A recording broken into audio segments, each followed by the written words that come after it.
with Jrue, I don't think we've talked to you about this since the trade. I mean, obviously Philly was trying really hard to get Jrue too, and so did Boston know that, and were they like, we can't let Philly get him, we got to get him, and if we have to give up a little bit more than we would normally, we got to do that. This is just maintenance. This is conference maintenance now, because we can't let Milwaukee get, or we can't let Philly become a real contender. If they get Jrue, they're a real contender now, and so we got to stop them from doing that.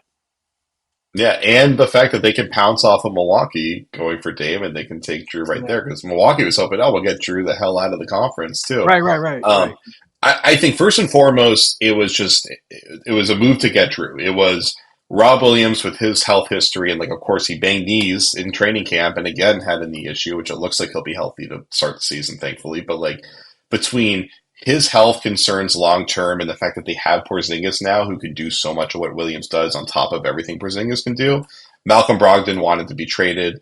And then the picks that they're parting with, those are like obviously their best picks, but they already have most of their first round picks at this point because the picks that they already traded away for like Derek White and Malcolm Brogdon, those have conveyed except for pick swap they have with San Antonio in like I want to say 2028.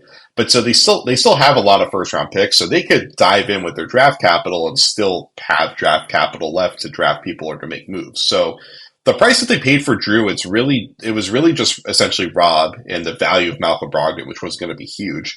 And they could afford to get rid of Rob Williams. It was as simple as that. And they hated it. Like he was beloved in that locker room. He does a lot of stuff that very few players in the NBA do with like his size and his hustle motor and his passing vision. Like he's a very, very unique player. There's not a lot of guys like him.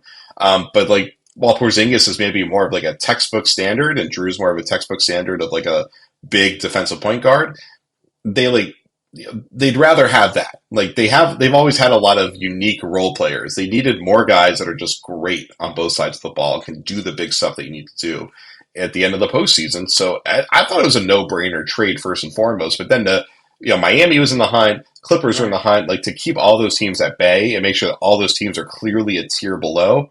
I mean, whatever Miami's roster is, they're going to end up in the conference finals anyway. So who cares?